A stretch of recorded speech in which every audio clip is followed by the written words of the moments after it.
When my daughter told me to find somewhere else to die, you're useless now, I packed my bags like the obedient mother I'd always been.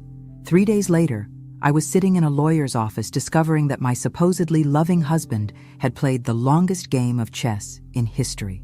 Victoria was about to learn that sometimes the pawn becomes the queen. If you're watching this, subscribe and let me know where you're watching from.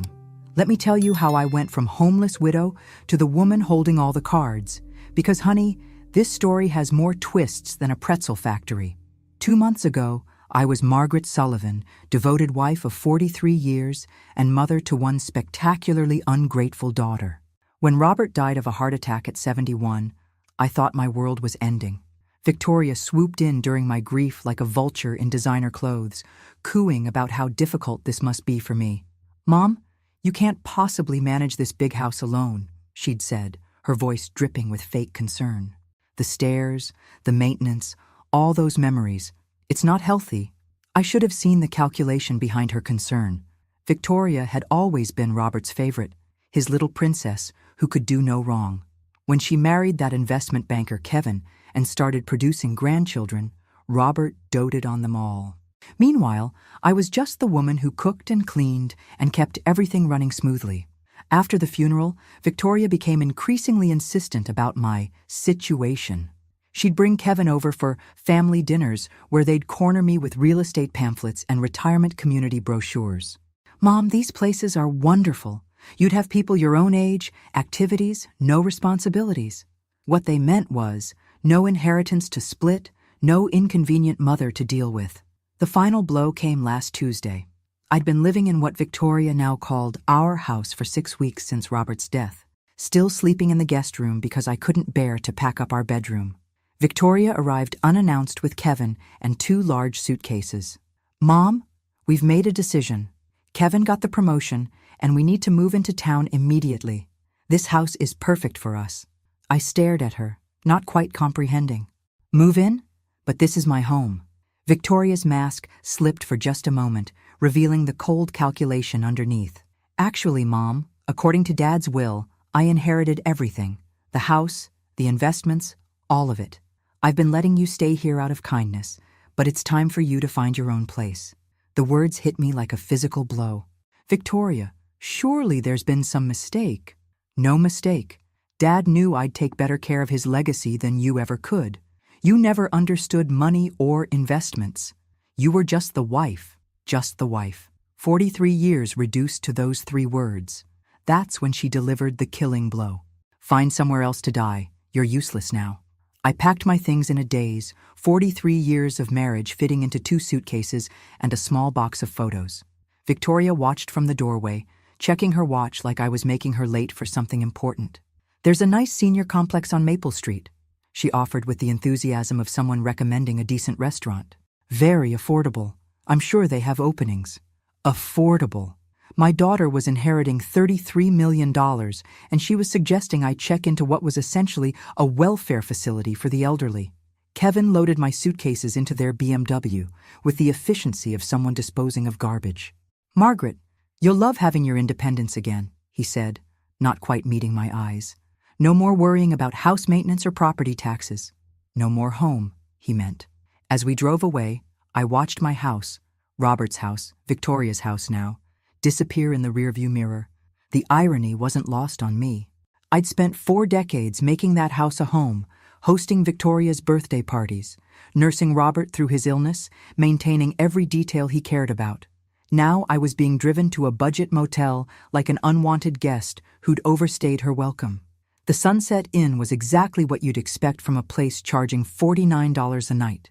Thin walls, thinner towels, and a carpet that had seen better decades. Victoria handed me $200 in cash like she was tipping a hotel maid. "This should cover you for a few days while you get settled," she said. "I'll have Kevin transfer some money into your account once we sort through Dad's paperwork." Some money. From my own inheritance. After they left, I sat on the sagging mattress and tried to process what had just happened. In the span of 3 hours, I'd gone from grieving widow to homeless senior citizen. The woman I'd raised, loved, and sacrificed for had discarded me like an expired prescription. But as I sat there in that depressing motel room, something began nagging at me. Robert had always been meticulous about his affairs, obsessively organized about important documents. He'd shown me the will years ago, explaining his wishes, making sure I understood everything. And I was absolutely certain that's not what it had said. Robert had been many things. Traditional, sometimes stubborn, occasionally patronizing about money matters. But he wasn't cruel. The man who'd held my hand through my mother's death, who'd surprised me with flowers every anniversary, wouldn't have left me destitute. The next morning, I used the motel's Wi-Fi to search for Robert's attorney, Harrison Fitzgerald, the same lawyer who'd handled our house purchase and various business matters over the years. His office was downtown, a 20-minute bus ride that cost me precious cash but felt necessary. Harrison Fitzgerald was a distinguished man in his 70s with kind eyes behind wire-rimmed glasses. When his secretary announced that Mrs. Sullivan was here about her husband's estate, he looked genuinely surprised. "Margaret, my dear, I was wondering when you'd come in. I tried calling your house several times, but Victoria said you were traveling." Traveling. That's what my daughter had told him. "Mr. Fitzgerald, I need to ask you about Robert's will." He looked puzzled. "Of course. Didn't Victoria provide you with your copy?" I gave her the original and several copies after the reading. My stomach dropped. There was a reading? "Margaret, you were supposed to be there.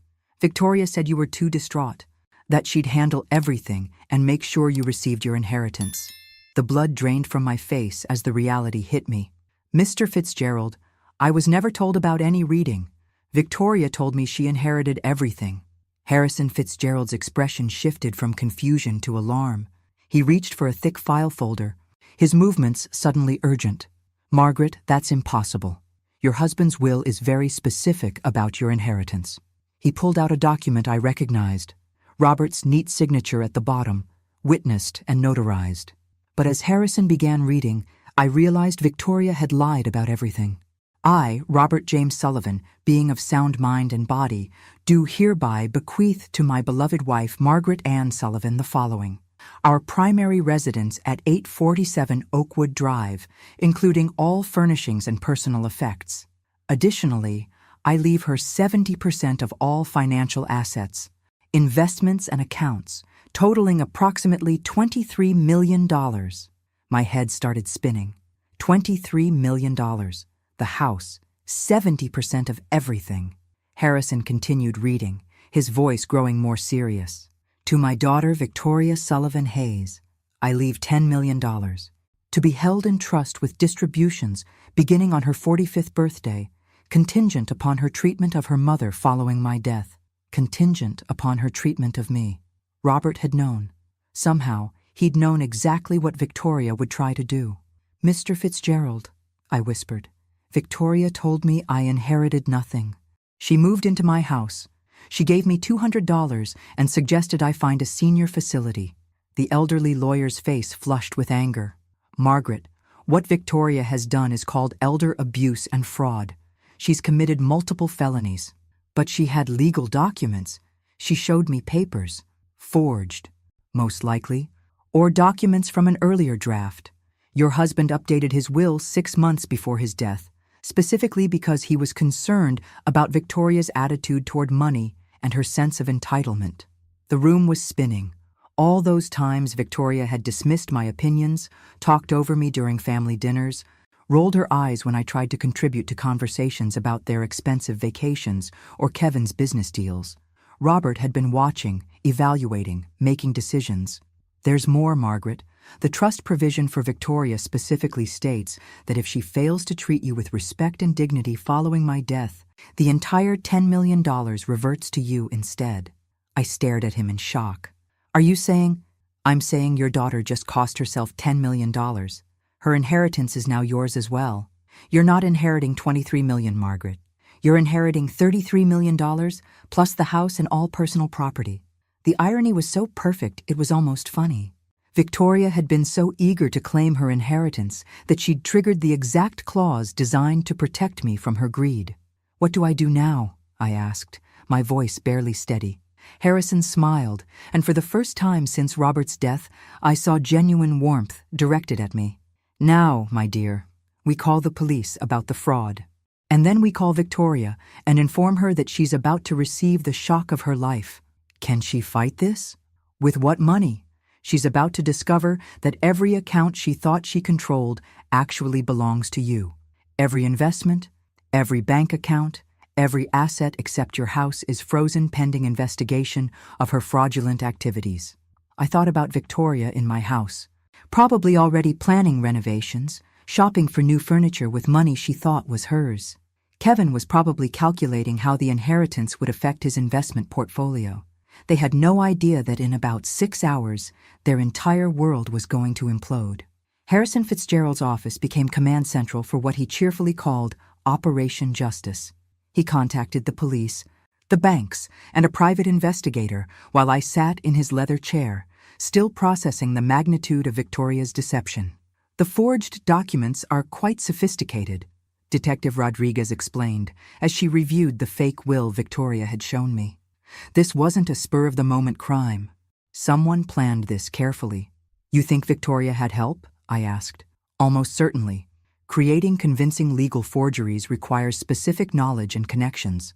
We'll need to investigate whether Kevin or someone in his financial network was involved. Within 2 hours, every account had been frozen. Victoria's credit cards, linked to what she thought were her new inheritance accounts, were declined. The house utilities, which she'd already transferred to her name, were suspended pending ownership verification. My phone rang at exactly 3:47 p.m.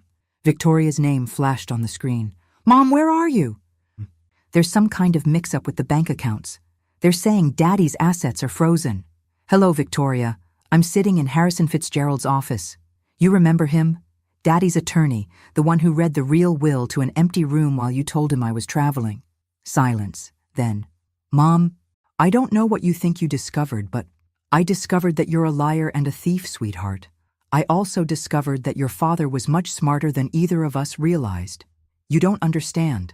I was protecting you from the complexity of managing all that money. You've never had to deal with investments or, I understand perfectly. You forged legal documents, committed fraud, and threw your 67-year-old mother out of her own house because you thought I was too stupid to notice." Her voice turned sharp, desperate. "Mom, you're confused. The grief has been overwhelming, and someone is obviously taking advantage of your emotional state." The audacity was breathtaking.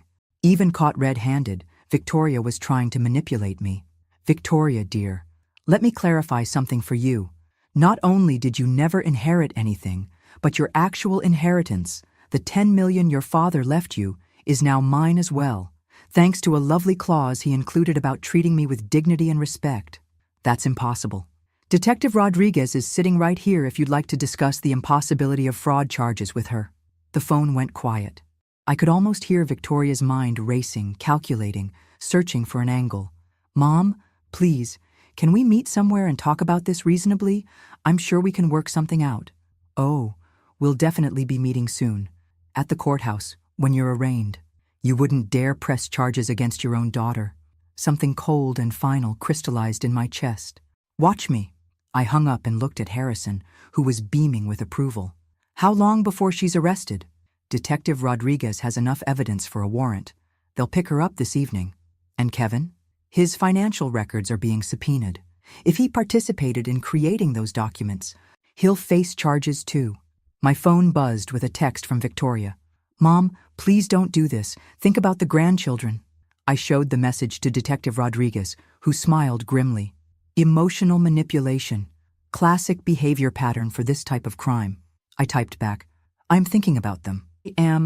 They deserve to see what happens when you steal from family." 20 minutes later, Kevin called. "Margaret, surely we can resolve this privately. Victoria made some poor decisions, but involving the police seems excessive." "Kevin, did you help her forge those documents?" That's not." "Margaret, you have to understand the pressure Victoria was under. She was worried about your mental state, your ability to handle large sums of money." "So that's a yes." "It wasn't malicious. She genuinely believed she was protecting you." "By throwing me out of my house and telling me to find somewhere to die?" Kevin was quiet. "Kevin, here's what's going to happen. You're both going to be arrested. You're both going to face federal fraud charges. And I'm going to be sitting in my house, watching it all unfold. Margaret, please, Be reasonable. I was reasonable for 43 years. It didn't work out well for me. The police arrested Victoria at 8:30 p.m. while she was having dinner at Le Bernardin, apparently celebrating her inheritance with Kevin and another couple. According to Detective Rodriguez, she screamed about false arrest and demanded to call her lawyer, who turned out to be Kevin's golf buddy and had no experience with criminal law. Kevin was arrested at his office the next morning. The forensic accountant had traced the forged documents to a printing company Kevin's firm used for creating fraudulent investment prospectuses. Apparently, my son-in-law had quite the criminal resume that Victoria either didn't know about or chose to ignore. I spent my first night back in my house in 43 years, sleeping in the master bedroom. Victoria had already moved her belongings into the space, replacing Robert's careful organization with her chaos of designer clothes and expensive cosmetics. I packed everything into garbage bags and left them on the front porch. Let her collect them when she makes bail. The house felt different now, not because Robert was gone, but because I was finally seeing it as mine.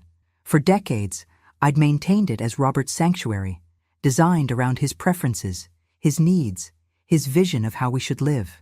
Now, looking around with clear eyes, I realized how little of me had ever been reflected in these rooms.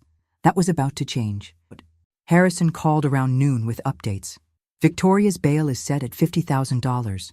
Since all her accounts are frozen, she'll have to find someone else to cover it. What about Kevin? $200,000.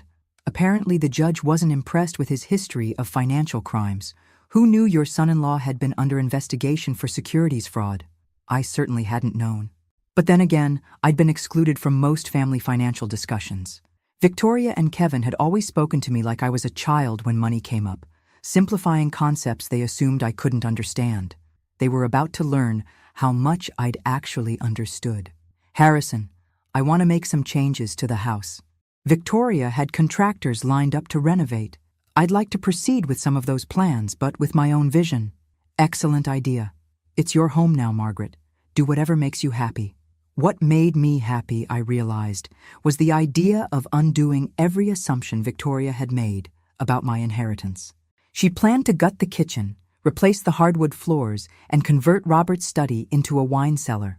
I was going to turn the study into an art studio and the wine cellar plans into a library. My phone rang. Unknown number. Mrs. Sullivan, this is Janet Cooper from Channel 7 News. We understand you're the victim of a significant elder fraud case involving your daughter. Would you be willing to share your story? Word was getting out. In a city this size, the arrest of a prominent investment banker and his wife for defrauding his elderly mother-in-law was news. Ms. Cooper, I appreciate your interest, but I'm not ready to make public statements. I understand this must be difficult, but your story could help other seniors recognize warning signs of family financial abuse. She had a point. How many other women my age were being manipulated by adult children who saw them as inconvenient obstacles to inheritance? If I decided to tell my story, would I have control over how it's presented? Absolutely. We could arrange a sit-down interview where you'd have approval over the final edit. I thought about Victoria, probably sitting in a jail cell right now, still believing this was all a misunderstanding she could charm her way out of. Ms. Cooper, let me get back to you. I might have quite a story to tell. After hanging up, I poured myself a glass of the expensive wine Kevin had sent us for Christmas. Wine I was apparently now drinking in my own house, purchased with my own money, while contemplating whether to publicly humiliate my daughter on television. Life had certainly taken an interesting turn. The doorbell rang at 7 a.m. sharp. Through the window, I could see Victoria on my front porch, wearing yesterday's clothes and looking like she'd aged 5 years overnight. She'd made bail somehow. I opened the door, but didn't invite her in. Mom, please, we need to talk. We talked yesterday. You told me to find somewhere to die. I found somewhere to live instead. Victoria's eyes were red-rimmed. Her usual perfect composure completely shattered. I made mistakes. Terrible mistakes, but I'm still your daughter. Are you? Because daughters don't typically forge legal documents to steal their mother's inheritances. I wasn't stealing. I was... She stopped, clearly struggling to find words that didn't sound criminal. You were what, Victoria? I was trying to protect you from making poor financial decisions. You've never managed large amounts of money. Even now, Even after being arrested for fraud, she couldn't admit the truth. In Victoria's mind, she was still the victim of my unreasonable expectations. Victoria, let me share something your father told me 6 months before he died. He said he was worried about your sense of entitlement, your attitude toward money, and how you treated people you considered beneath you. Her face went pale. Daddy never said that. He said you reminded him of his sister Eleanor. Beautiful, charming, and completely incapable of thinking about anyone but yourself. He told me he was changing the will specifically because he was afraid of what you'd do to me if you had control. That's a lie. I pulled out my phone and showed her a voice recording. Actually, it's not. Your father recorded a video message explaining his decision, to be played if you ever contested the will or if you treated me poorly after his death. Victoria stared at the phone like it was a poisonous snake. He knew, sweetheart. He knew exactly who you were underneath all that charm. The only thing he didn't predict was how far you'd actually go. Play it, she whispered. I touched the screen, and Robert's voice filled the morning air. Clear, measured, and absolutely devastating. If you're hearing this, Victoria, it means my fears about your character were justified. I hoped I was wrong. I hoped that my daughter had more integrity than I suspected. But if Margaret is playing this recording, it means you've proven me right in the worst possible way. Victoria sank onto the porch steps as Robert's voice continued. I spent 43 years watching your mother sacrifice her dreams, her ambitions, her independence to take care of our family. She worked part-time jobs to help pay for your college while I built my business. She postponed her education, gave up career opportunities, and poured herself into being the wife and mother she thought we needed. The recording continued for 3 more minutes, each word carefully chosen, each sentence a scalpel cutting through Victoria's justifications and self-deceptions. By the time you hear this, you'll have discovered that treating your mother poorly has cost you everything. I hope it was worth it. When it ended, Victoria was crying.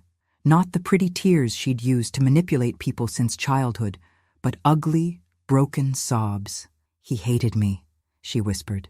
No, Victoria. He loved you enough to hope you'd prove him wrong. You chose to prove him right instead. She looked up at me, mascara streaking her cheeks. What happens now? Now you face the consequences of your choices. The fraud charges, the investigation, the public humiliation when this story hits the news. The news? Channel 7 wants to interview me about elder financial abuse. I'm thinking of saying yes. Victoria's face crumpled completely. Mom, please, think about what this will do to the grandchildren, to Kevin's career, to our whole family. I am thinking about it. I'm thinking about how you didn't consider any of those things when you decided to commit multiple felonies. She stood up slowly, looking older and more defeated than I'd ever seen her. I know you won't believe this, but I never meant for it to go this far. I wanted the money. I wanted the security, the status. I wanted to never have to worry about anything again. For the first time since this nightmare began, Victoria was telling the truth. I believe you, sweetheart, but wanting something doesn't justify destroying people to get it. She nodded, tears still flowing. What can I do to fix this? You can start by admitting what you did was wrong. Not misguided, not protective, not complicated. Wrong. It was wrong. It was completely, unforgivably wrong. And then you can face whatever consequences come next with some dignity, instead of trying to manipulate your way out of them. Victoria looked at me for a long moment, seeing perhaps for the first time not the pushover mother she'd always known, but the woman who'd just outmaneuvered her completely. I deserved this, didn't I? Yes, Victoria, you absolutely did. 3 days after Victoria's porch confession, Kevin's mother showed up at my door. Eleanor Hayes was everything I'd expected, perfectly coiffed, dripping with jewelry, and radiating the kind of entitlement that only comes from 3 generations of inherited wealth. Margaret, we need to discuss this situation rationally. I invited her in, curious to see what version of reality the Hayes family had constructed to explain their son's felony charges. Eleanor settled herself in my living room like she was granting me an audience. Kevin made some poor choices, obviously, but prosecuting him seems rather vindictive, don't you think? Vindictive? Your son helped steal my inheritance and threw me out of my own house. Kevin was following Victoria's lead. He didn't understand the full situation. The woman was actually trying to blame my daughter for her son's criminal behavior. I had to admire the audacity. Mrs. Hayes, Kevin created forged legal documents. That's not following someone's lead. That's conspiracy to commit fraud. Kevin's lawyer believes we can reach a settlement that benefits everyone. You get your house back, Victoria faces appropriate consequences, and Kevin avoids the publicity of a trial. Appropriate consequences. As if Victoria's crimes were a minor etiquette violation. What kind of settlement? Eleanor smiled, clearly believing she'd found an opening. Kevin's family is prepared to compensate you for your inconvenience. Let's say $2 million in exchange for dropping the charges against Kevin. $2 million. To forgive the man who'd helped steal $33 million from me. Mrs. Hayes, your son participated in a scheme that cost me everything I owned. You think $2 million covers that? Margaret, be realistic. Kevin has a career, children, a reputation to maintain. Sending him to prison serves no one. It serves justice. Eleanor's polished facade cracked slightly. Justice? You're destroying multiple families over money you'd never have known how to manage anyway. There it was. The same condescending attitude that had poisoned my relationship with Victoria. In their world, I was just the help who'd gotten uppity. Mrs. Hayes, I think we're done here.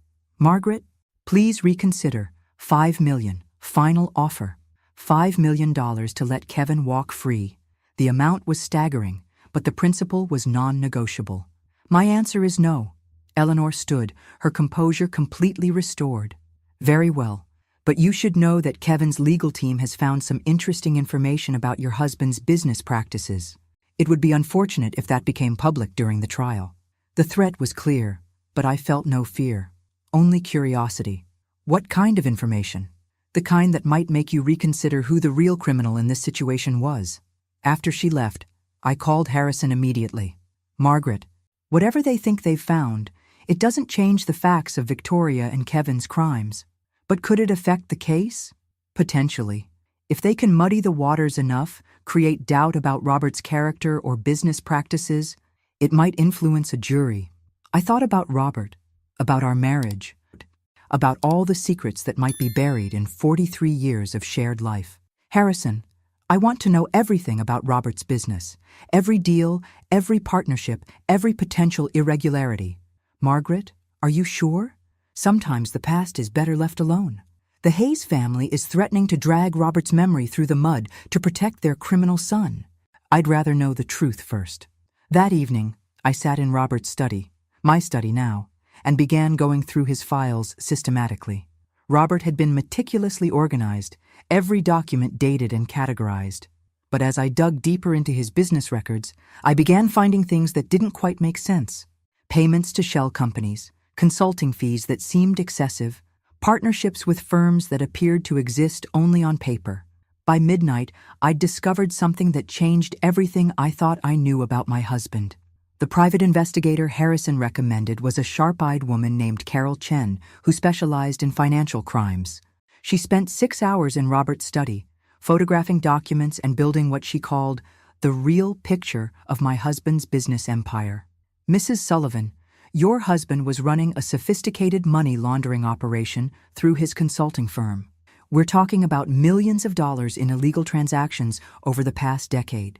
The revelation hit me like a physical blow. That's impossible. Robert was the most honest man I knew. I'm sorry, but the evidence is overwhelming.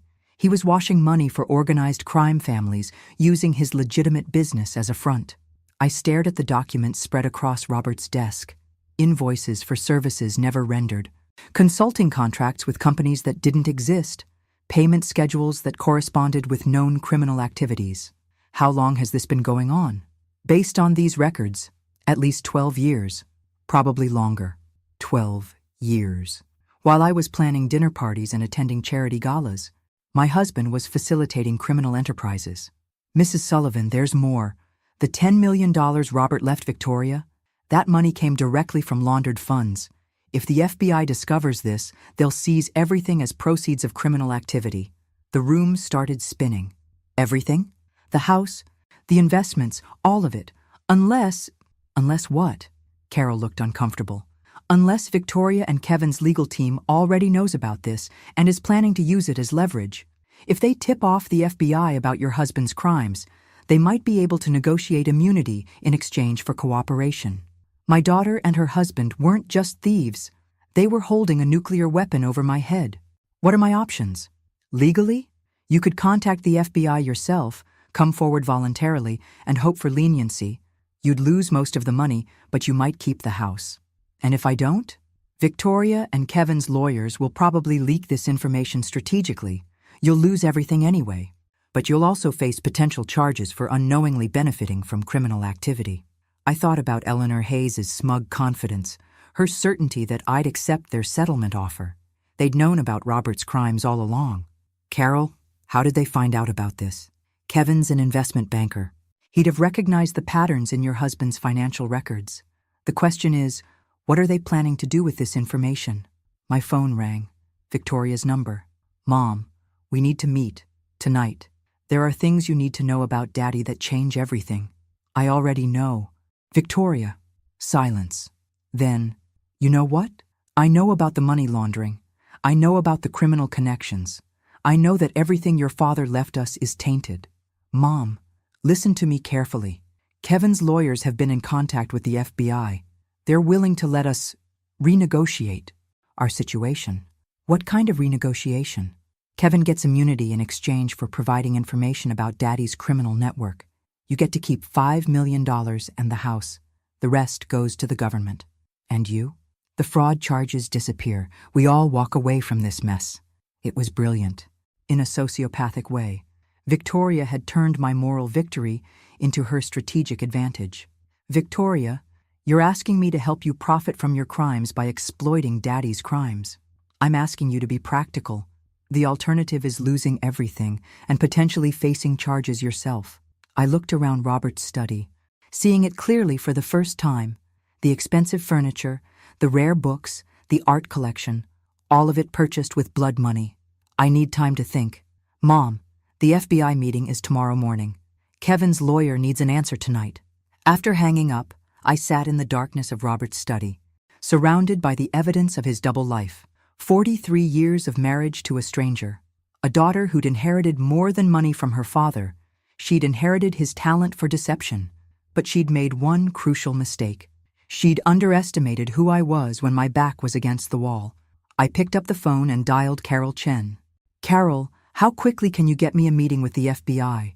I have a story to tell them, and I think they're going to find it very interesting. FBI agent Sarah Martinez looked exactly like what Central Casting would order for a federal investigator. Serious, intelligent, and completely immune to charm. She sat across from me in Harrison's conference room, recording our conversation and taking notes with mechanical precision. Mrs. Sullivan, you understand that by coming forward voluntarily, you're potentially admitting to benefiting from criminal proceeds? I understand. But I'd rather tell you the truth than let my daughter and her husband manipulate this situation to their advantage. I laid out everything. Robert's hidden business, Victoria's fraud scheme, Kevin's forgeries, and the extortion attempt masquerading as a settlement offer. Your daughter believes she can trade information about your husband's crimes for immunity from her own charges? That's exactly what she believes, and she thinks I'll cooperate because I'm afraid of losing everything. Agent Martinez smiled for the first time. Are you afraid, Mrs. Sullivan? Agent Martinez, 2 weeks ago I was a grieving widow sleeping in a budget motel. Today I'm sitting here voluntarily confessing to federal agents about my dead husband's criminal enterprise. Fear is no longer my primary emotion. What is? Anger. Pure, crystallized anger at being manipulated by people who underestimated my intelligence for decades. Agent Martinez's smile widened. Mrs. Sullivan, would you be willing to wear a wire? 3 hours later, I was sitting in my living room with a recording device taped to my chest, waiting for Victoria and Kevin to arrive for what they thought was a surrender meeting. They knocked at exactly 8 p.m., both dressed like they were attending a business dinner. Kevin carried a briefcase that probably contained immunity agreements and settlement papers. Mom, you look better than you have in weeks, Victoria said, kissing my cheek like nothing had happened. I feel better. Clarity has that effect. Kevin opened his briefcase with the efficiency of someone who'd conducted similar negotiations before. Margaret, Our lawyers have structured this very favorably for you. You retain the house, $5 million in clean assets, and complete immunity from any charges related to Robert's activities. Clean assets. That's an interesting phrase. Victoria shot Kevin a warning look. Mom, the important thing is that we're all protected. The past stays buried, and we all move forward. What about the $33 million Robert actually left me? Mom, that money is tainted. It can't be separated from Daddy's criminal activities. Taking $5 million is the best outcome possible. And you two? What do you get out of this arrangement? Kevin leaned forward, his confidence returning. We get to put this unfortunate misunderstanding behind us. Victoria's charges disappear. My reputation remains intact, and our family can heal. Misunderstanding. He was still calling felony fraud a misunderstanding. Kevin, help me understand something. When exactly did you discover Robert's criminal activities? What do you mean? Did you know about the money laundering when you married Victoria? Or did you discover it recently when you were planning to steal my inheritance? Kevin and Victoria exchanged glances. Margaret, I don't think that's relevant to our current discussion. Actually, I think it's very relevant. Because if you knew about Robert's crimes and said nothing, that makes you an accessory after the fact. And if you only discovered them while committing your own crimes, that makes you remarkably unlucky. Victoria's composure was starting to crack. Mom, what are you getting at? I'm getting at the fact that you two have been planning this for months, possibly years. The forged will, the money laundering discovery, even Kevin's connections to document forgers, none of this was spontaneous. That's ridiculous. They're drained from both their faces. Agent Martinez? Kevin whispered. FBI. She's been very interested in my story about systematic elder abuse, fraud, and extortion, particularly the part where you tried to blackmail me with my dead husband's crimes. Kevin stood up abruptly, reaching for his briefcase. Margaret, this conversation is over. Actually, Kevin, I think it's just beginning. Agent Martinez and 2 other federal agents entered my living room as Victoria and Kevin sat frozen in place. The briefcase Kevin had been reaching for was confiscated immediately, along with both their phones. Victoria Sullivan Hayes and Kevin Hayes, you're under arrest for conspiracy to commit wire fraud, elder abuse, and attempted extortion of a federal witness. Victoria turned to me with an expression of absolute betrayal. Mom, how could you do this to your own family? The same way you could forge legal documents and steal my inheritance, sweetheart, except my way is legal. As the agents handcuffed them, Kevin tried one last desperate play. Margaret, you don't understand what you've done. There are people connected to Robert's business who won't appreciate federal attention. You've put yourself in danger. Agent Martinez paused in reading them their rights. Mr. Hayes, are you threatening a federal witness? I'm warning her about the reality of her situation. The reality, Agent Martinez said, is that you just added witness intimidation to your charges. After they were removed, Agent Martinez sat back down across from me. Mrs. Sullivan, Kevin's warning might not be entirely empty. Your husband was connected to some dangerous people. How dangerous? The Torino crime family, primarily. They've been using legitimate businesses to launder money for decades. Your husband's consulting firm was one of their most successful operations. The name meant nothing to me, but the agent's expression told me everything I needed to know. Are you saying I'm in actual physical danger? Potentially, but there's something else you should know about your husband's operation. Something that changes everything. Agent Martinez pulled out a thick file folder, the kind that suggested months of investigation. Mrs. Sullivan, your husband wasn't just laundering money for the Torino family. He was an FBI informant. For 12 years, he was providing information about their operations while appearing to facilitate their money laundering. The world tilted sideways. Robert was working for the FBI? Deep cover. Long-term investigation. The operation was so sensitive that even local FBI offices weren't informed. Your husband was helping us build cases against multiple crime families. But the money was real. The FBI allowed him to keep a percentage of the laundered funds as payment for his cooperation and to maintain his cover. Everything he left you was earned through legitimate federal cooperation. I stared at her, trying to process this revelation. So the $33 million is legally yours. Your husband died before the investigation concluded, but his cooperation over 12 years directly led to 47 arrests and the seizure of over $200 million in criminal assets. Why didn't anyone tell me? Because the investigation was ongoing. And because we weren't certain about your involvement or knowledge. Your daughter and son-in-law's fraud scheme actually helped us confirm your innocence. Victoria and Kevin didn't know any of this. They suspected criminal activity, but they had no idea about the federal cooperation. They were planning to blackmail you with information that would have actually exonerated your husband. The irony was so perfect, it was almost poetic. Victoria had tried to steal my inheritance twice, once through fraud and once through blackmail based on incomplete information. Agent Martinez, what happens now? Now? You get your money back, your daughter and son-in-law face federal charges, and you get to decide what kind of life you want to build with your legitimate inheritance. And the danger Kevin mentioned? The Torino family will be too busy dealing with their own legal problems to worry about you. We're executing search warrants across 3 states tomorrow morning. I looked around my living room, seeing it again as the site of my resurrection rather than my humiliation. Agent Martinez, can I ask you something? Of course. In your professional opinion, am I a terrible person for feeling satisfaction about Victoria's arrest? Agent Martinez smiled.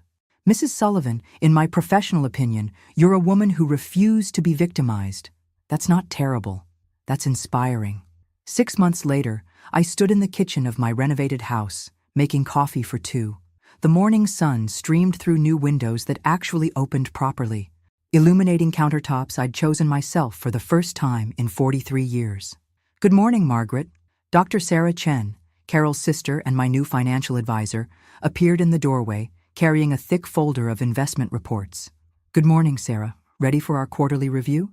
The past 6 months had been a whirlwind of legal proceedings, media interviews, and personal transformation. Victoria and Kevin were each serving 18-month federal sentences. The news coverage of their crimes had made me something of a celebrity in senior advocacy circles. Your portfolio is performing excellently, Sarah said, settling at my new breakfast table. The charitable foundation is fully operational, and the scholarship fund has already selected its first recipients. The Margaret Sullivan Foundation for Elder Protection had become my primary focus. Using $15 million of my inheritance, we were funding legal aid for seniors facing family financial abuse and supporting legislative changes to strengthen elder protection laws. Any word on the documentary? Netflix confirmed the production deal. They want to start filming next month. My story had captured media attention far beyond the initial news coverage. The Mother's Revenge, an American crime story, was being developed as a limited series, with the proceeds going to elder advocacy organizations. And Victoria? Sarah's expression grew careful. She's written again. Her lawyer says she wants to apologize and ask for forgiveness. Victoria had written me 17 letters from federal prison. I'd read the first few, which ranged from self-justifying to desperate, before deciding to stop opening them. Some relationships, once broken, can't be repaired with words. Sarah, has my stance on that changed? Not according to our previous conversations, but people do evolve, Margaret. Even people who've made terrible choices. I thought about the woman I'd been 6 months ago, grieving, dependent, willing to accept whatever scraps of dignity my family offered me. That woman might have felt obligated to forgive Victoria, to rebuild a relationship based on guilt and tradition. But that woman was gone. Sarah, schedule a meeting with Victoria's lawyer, not to reconcile, but to make something clear.